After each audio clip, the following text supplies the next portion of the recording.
요즘에 그 인터넷을 보니까 블록체인 해킹에 관련된 이 블록체인이 해킹당한 양 혹은 뭐 비트코인 어쨌든 해킹에 당한 일본에서 엄청 큰 사건이 있어서 이게 인터넷에 엄청 뜨겁게 달구고 있는 게 확인이 되고 있습니다. 그래서 이와 관련해서 또 개인적인 의견과 그리고 또 우리가 이제 정의하기를 하고 있는데 이걸 한번 해보려고 하고 있어요.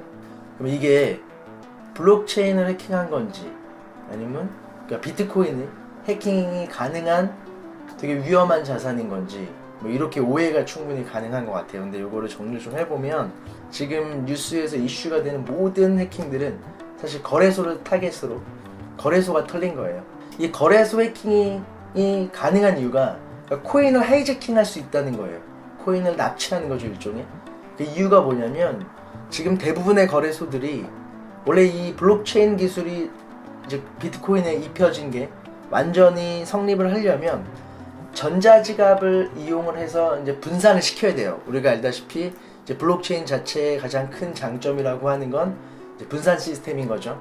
그럼 분산 시스템이 장점인데 이걸 쓰질 않아요. 문제가. 얘네들은 증권거래소처럼 그냥 가상지갑을 만들어 놓고 쓴다는 게 문제죠. 그러다 보니까 무슨 짓을 한 거냐. 해커들이 거래소는 뭐 날로 먹을 수 있을 것 같아. 안에 뭐가 엄청 많은데 쉽게 말해서 거래소가 갖고 있는 장부를 조작하는 거예요. 그러니까 거기에 그러니까 우리가 전자지갑을 가지고 블록체인을 거래한 게 아니라 대부분 아마 그렇게 했을 거예요. 거래소에다가 돈을 넣어놓고 그냥 거기 안에서 내가 샀다 팔았다 하는 거예요. 그러니까 숫자만 바뀌는 거죠. 거래소에서 샀으면 뭐 10개 올라갔다가 팔면 또 3개 떨어졌다 이렇게 왔다리 갔다리 하는 증권거래소에서 많이 쓰는 가상지갑 형태의 숫자 노릇만 하고 있었던 건데 이거는 거래소의 보안이 엄청 안 좋으면 그냥 뚫려요. 이게 이제 많은 사람들이 좀 꼭 블록체인이나 비트코인은 제가 옹호할 생각은 없고 사실 이제 블록체인 기술이 좀 문제가 있는 거 아니냐라고 오해할 만한 게 이제 기사들이 쓰여진 것 같아서 말씀을 드렸습니다. 여기서 우리는 사실 생각해야 되는 교훈들이 몇 가지 있다고 보여져요. 일단 첫 번째로는 이 거래소라는 무엇인가, 거래소의 본질에 집중해보죠. 거래소가 뭘까요, 진짜? 우리 거래소가 왜 하필 거래소가 존재해야만 했는가? 라는 생각을 해봐야 되죠, 그죠? 거래소라는 건 비트코인 정신에 위배되는 행위라고 보여져요, 제 생각은. 그러니까 비트코인은 분산 시스템으로서 중앙을 탈출하여 있는 나름대로 이제 상당히 좋은 개념의 기술을 보여주는데 이게 거래소가 존재를 한다는 거는 나름의 중앙 집중화를 시킨 거예요. 컨트롤 타워가 있다는 거죠. 거래소라고 하는.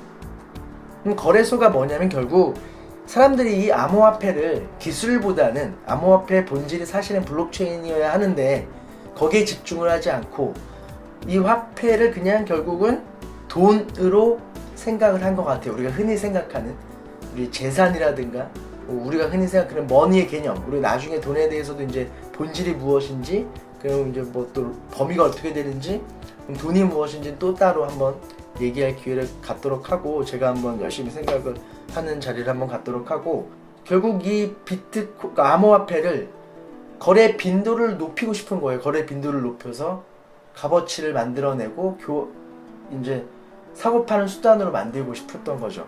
일종의 자산의 개념으로 생각을 했던 것 같고 또 화폐로서 기능을 할 수 있게 하려면 이제 그런 부분에서 거래가 활발하게 일어나는 게 중요하니까 결국은 중앙 집중화, 즉 컨트롤 타워를 바란 게 아닌가 싶어요. 근데 그게 과연 비트코인 정신에 맞는 거냐? 그러면 중앙 집중화 하지 않고 개인 간의 거래를, 그러니까 개인들이 다 전자지갑을 가진 상태에서 개인 간 거래를 하면 되지 않냐?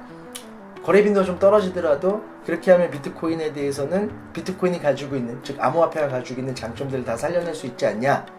라고 생각할 수도 있는데 그 부분에 대해서는 제 생각은 조금 부정적이에요. 왜냐하면 개인 간의 거래조차도 보안이 취약해요. 우리가 전자지갑을 갖고 뭘 거래를 하는데 이 개인과 개인 간의 거래는 사실 누군가 보증을 해줄 수가 없어요. 특히나 비트코인 같은 경우, 암호화폐 같은 경우 뭐 예를 들어서 막말로 우리가 거래하는데 내가 되게 무서운 사람이라서 상대방을 강압적으로 야 그냥 보내, 그냥 보내야지 어떡하겠어요. 끝. 내가 가져간 건데. 그런 것조차도 누군가가 핸들을 해주려면 결국 다시 또 중앙 집중화로 가야 돼요. 중앙 집중화를 해야지만 이 기능들을 온전히 할 수 있다는 거. 그래서 미국은 뭐 얘를 이제 선물 시장에 편입시켰다고 저는 보여지는데, 그래야 그렇게 컨트롤이 돼야지만 그런 보안성들을 담보할 수 있다는 부분이 참 아이러니한 것 같아요.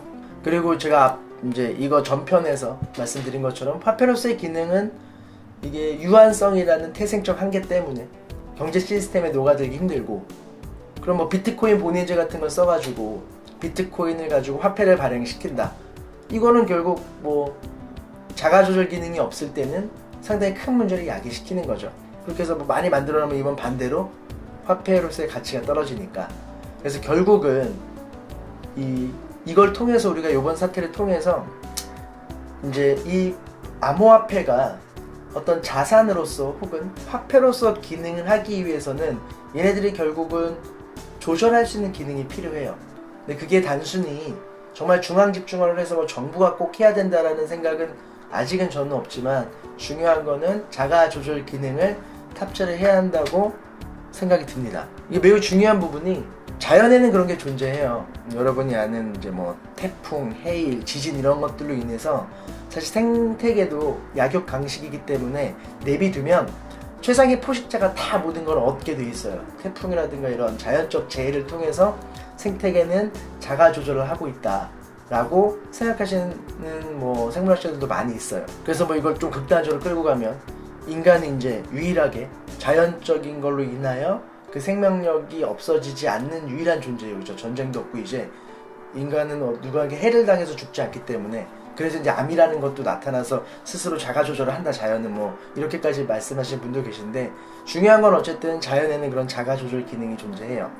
따라서 인간이 만든 모든 것들은, 인위적으로 존재하는 것들은 인간 스스로가 자가 조절을 할 수 있는 기능을 탑재를 시켜줘야 돼요.